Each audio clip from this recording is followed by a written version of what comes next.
Hey guys, what's up? Hope you are doing well. So I welcome you all to the 25 days economic capsule series और आज हमारा lecture number 8 है जिसमें हम discuss करेंगे banking systems in India. इससे पहले के वीडियोस में हमने कॉन्सेप्ट ऑफ मनी सप्लाई और मनी सर्कुलेशन के बारे में पढ़ा था।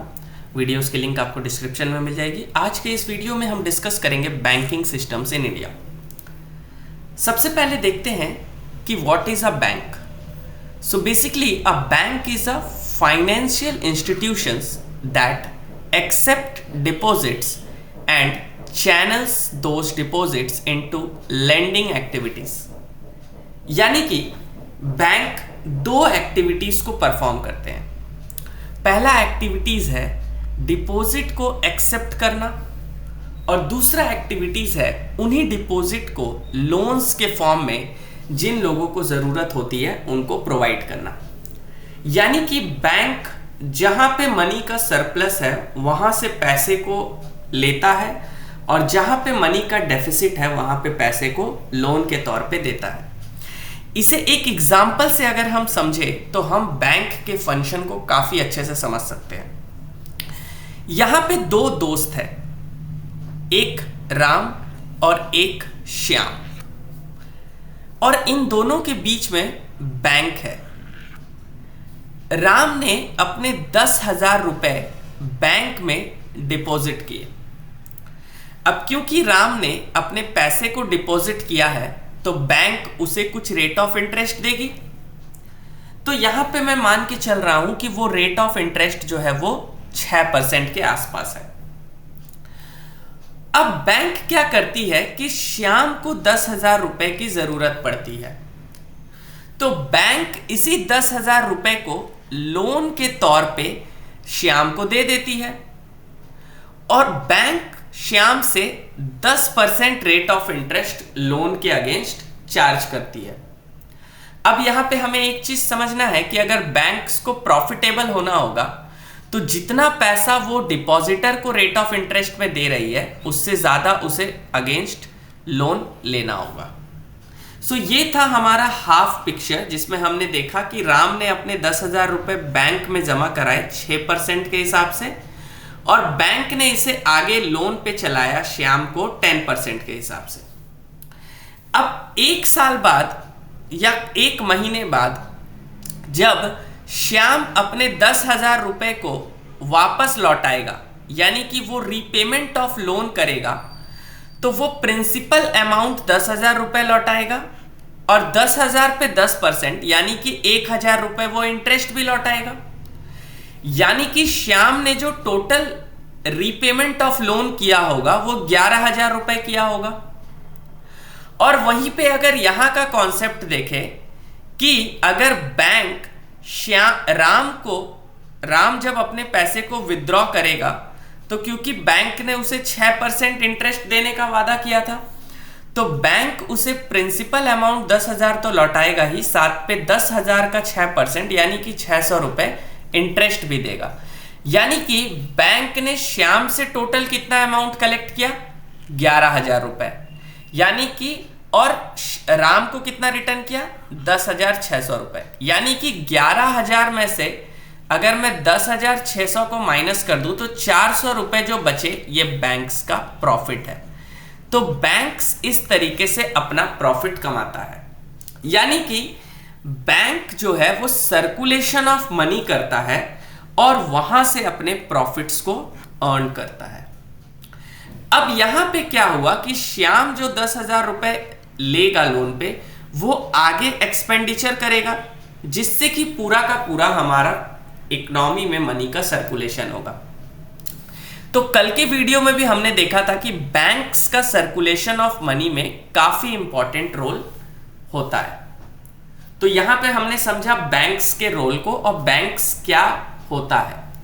इस वीडियोस के अगर पीडीएफ आपको डाउनलोड करने हैं तो आप नीचे पिन कमेंट में जाके हमारे टेलीग्राम चैनल से इसके सारे पीडीएफ्स डाउनलोड कर सकते हैं। अब बढ़ते हैं नेक्स्ट कॉन्सेप्ट की तरफ और देखते हैं फंक्शंस ऑफ बैंक। तो बैंक्स के बेसिकली दो फंक्शंस होते हैं, एक होता है प्राइमरी फंक्शंस और एक होता है सेकेंडरी फंक्शंस। पहले हम देखते हैं बैंक के प्राइमरी फंक्शंस को। प्राइमरी फंक्शंस में एक्सेप्टिंग डिपॉजिट्स और ग्रांटिंग एडवांस आते हैं। बैंक्स का मेन काम होता है डिपॉजिट को एक्सेप्ट करना in form of saving account, current account या फिक्स्ड डिपॉजिट, और साथ ही साथ बैंक जरूरतमंद लोगों को कुछ ग्रांट्स भी देते हैं, जैसे overdraft facility, loans, cash credit. तो यानी कि बैंक के दो प्राइमरी फंक्शंस है, पैसे को एक्सेप्ट करना और पैसे को लोन्स के तौर पे आगे देना। बट बैंक्स कुछ सेकेंडरी फंक्शंस भी करते हैं, जैसे agency functions and utility functions. Agencies functions के तौर पे बैंक हमें ट्रांसफर ऑफ फंड्स करने में मदद करते हैं। अगर मुझे किसी को, अपने फ्रेंड्स को मनी ट्रांसफर करना है तो उन पे बैंक्स क्या करते हैं, एज अ सेकेंडरी मींस बीच के इंटरलिंकिंग में बैंक हमें मदद करते हैं। Sales and repurchase of government securities में बैंक एज अ एजेंसी के तौर पे सेकेंडरी फंक्शंस है। And collections of cheques bill, ये बैंक्स के कुछ सेकेंडरी फंक्शन है एजेंसीज के तौर पे। और बैंक हमें कुछ यूटिलिटीज फंक्शंस भी प्रोवाइड करती है, जैसे सेफ्टी लॉकर्स जिसमें हम अपने गोल्ड को डिपॉजिट करते हैं, और सोशल वेलफेयर प्रोग्राम्स भी बैंक्स चलाते हैं। तो बेसिकली ये था कुछ बैंक्स का फंक्शन, जिससे हमें प्राइमरी और सेकेंडरी दो कैटेगरीज में हमने पढ़ा। नेक्स्ट हमारा कॉन्सेप्ट है कि इंडिया के अंदर कितने टाइप्स के बैंकिंग सिस्टम्स वर्क करते हैं। तो बेसिकली हम बैंक्स को तीन मेन कैटेगरीज में डिवाइड कर सकते हैं। पहला है हमारा कमर्शियल बैंक्स, दूसरा है हमारा कोऑपरेटिव बैंक्स, और तीसरा है हमारा differentiated banks.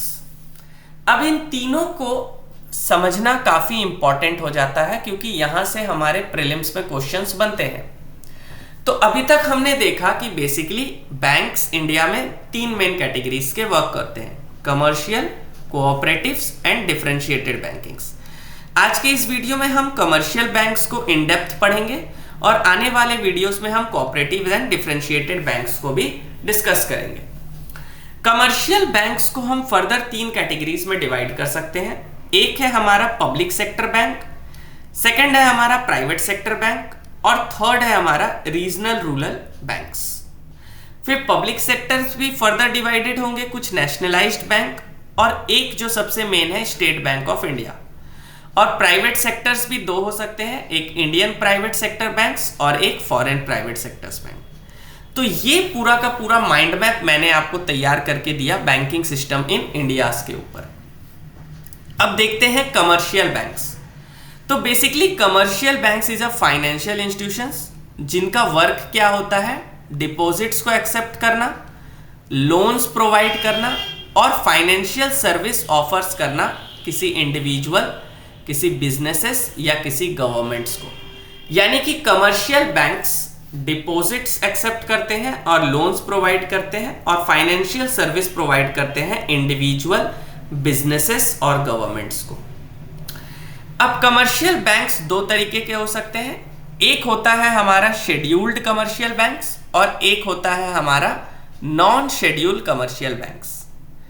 Scheduled commercial banks किसे कहा जाता है, जो हमारा आरबीआई एक्ट है 1934, इसके सेकंड शेड्यूल्स में जिन बैंक का भी लिस्ट प्रोवाइड किया गया है वो सारे के सारे शेड्यूल कमर्शियल बैंक्स होते हैं। इन्हें आरबीआई के रेगुलेशंस को फॉलो करना होता है और ये आरबीआई से बोरोइंग्स के लिए एलिजिबल होते हैं। आरबीआई से बोरोइंग्स आप bank rate, repo rate, reverse repo rate या एसएलआर और सीआरआर के तौर पे करते हो, जो कि हमने लास्ट वीडियो में देखा था।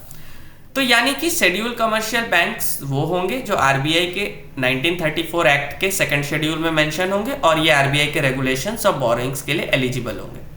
वहीं पे non schedule commercial banks just इनके अपोजिट्स है, यानी कि ये सेकंड शेड्यूल में मेंशन नहीं होते हैं और ये एलिजिबल नहीं होते हैं बोरोइंग्स के लिए। ये बहुत इंपॉर्टेंट पॉइंट है क्योंकि प्रीलिम्स में यहाँ से क्वेश्चन बन सकता है कि non schedule commercial banks is eligible for RBI borrowings, but it is a wrong statement. Further अगर आगे चले तो हम कमर्शियल बैंक्स को भी तीन कैटेगरीज में डिवाइड कर सकते हैं। एक है हमारा पब्लिक सेक्टर बैंक्स, एक है प्राइवेट सेक्टर और एक स्पेशल होता है रीजनल रूरल बैंक्स। तो पब्लिक सेक्टर बैंक्स अगर हम देखें तो यहाँ पे मेजॉरिटी ओनरशिप क्योंकि ये गवर्नमेंट का होगा, मोर देन 51%, तभी इसे पब्लिक सेक्टर बैंक कहा जा रहा है। यानी कि यहाँ पे मेजॉरिटी शेयर्स होल्डिंग गवर्नमेंट का है। जैसे कि Punjab National Bank, Bank of India, Bank of Baroda are the example of public sector banks. वहीं पे अगर प्राइवेट सेक्टर बैंक का बात किया जाए तो यहाँ पे majority ownership private share holders का होगा, जैसे आईसीआईसी बैंक, एचडीएफसी बैंक। और लास्ट हमारा होता है रीजनल रूरल बैंक्स। इसे हम अच्छे से देखते हैं क्योंकि ये बहुत इंपॉर्टेंट है, इससे काफी सारे क्वेश्चंस पूछे जाते हैं। तो सबसे पहले समझते हैं कि रीजनल रूरल बैंक्स एस्टैब्लिश्ड कैसे हुए। तो ये रीजनल रूरल बैंक्स एक्ट 1976 के अंडर एस्टैब्लिश किए गए थे। ये जितने भी पॉइंट्स हैं, this all points are important from prelims point of view. ये सारे प्रीलिम्स के फैक्चुअल डेटा है जिसे आपको याद करना ही होगा। तो एस्टैब्लिश्ड हुआ था रीजनल रूरल बैंक्स एक्ट 1976 के तहत। किन कमिटी के रिकमेंडेशन पे हुआ था? तो नरसिम्हा कमिटी 1975 में जो फॉर्म किया गया था। पहला रीजनल रूरल बैंक्स कहां पे सेटअप हुआ था? तो उत्तर प्रदेश में हुआ था प्रथम बैंक, ठीक है। 2 अक्टूबर 1975। 2 अक्टूबर आप याद रख सकते हो गांधी जी से, और गांधी जी क्योंकि गांव विलेज डेवलपमेंट पे बहुत ज्यादा फोकस करते थे, तो यहां से आप इसे आराम से सॉल्व कर सकते हो। ऑब्जेक्टिव क्या है इसका? तो ऑब्जेक्टिव बिल्कुल सिंपल है, to provide credit and banking facility to rural area. गांव के एरिया को, गांव के डेवलपमेंट के लिए ये बैंक्स काम करते हैं। इसमें ओनरशिप, ये again prelims point of view से बहुत इंपॉर्टेंट हो जाता है। ओनरशिप रीजनल रूरल बैंक्स का कैसा होता है?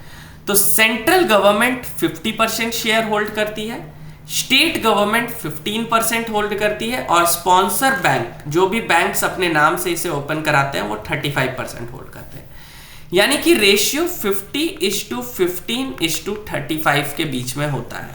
ये रेशियो को याद रखना बहुत इंपॉर्टेंट है। तो ये था ownership of regional rural banks.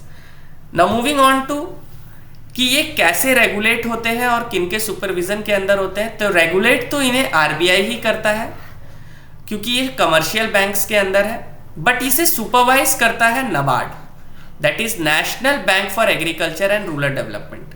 हमें नबार्ड के बारे में भी बहुत डिटेल में पढ़ना है, कब स्टैब्लिश हुआ था, किस कमेटी के रिकमेंडेशन पे हुआ था। अभी के लिए हमें ये याद रखना है कि रीजनल रूरल बैंक्स रेगुलेटेड होते हैं रिजर्व बैंक्स के और सुपरवाइज्ड होते हैं नबार्ड के। Minimum capital to risk weighted assets इन्हें कितना मेंटेन करना होता है? Basically capital to risk weight assets होता क्या है? तो बैंक्स के जितने भी टोटल कैपिटल्स है और रिस्क वेटेड एसेट्स मतलब बैंक ने वैसा पैसा जो लोन पे दिया है जो थोड़ा रिस्की है, उनके रेशियो को कहा जाता है capital to risk weight asset ratio. इन्हें हम और डिटेल में डिस्कस करेंगे आने वाले वीडियोस में। अभी के लिए हमें ये याद रखना है कि जो मिनिमम CRAR जो मेंटेन करते हैं रीजनल रूरल बैंक्स वो 9% है। ये आरबीआई बढ़ा या घटा सकता है, बट अभी के लिए ये 9% है। तो ये कुछ डेटा था आज के हमारे इस वीडियो में, जिसमें हमने बैंकिंग सिस्टम को डिस्कस किया और उसके अंदर कमर्शियल बैंक्स को इन डेप्थ में डिस्कस किया। इसी तरीके के और इंपॉर्टेंट वीडियोस के लिए आप हमारे चैनल को सब्सक्राइब कर सकते हो। Till then take care, keep learning. जय हिंद।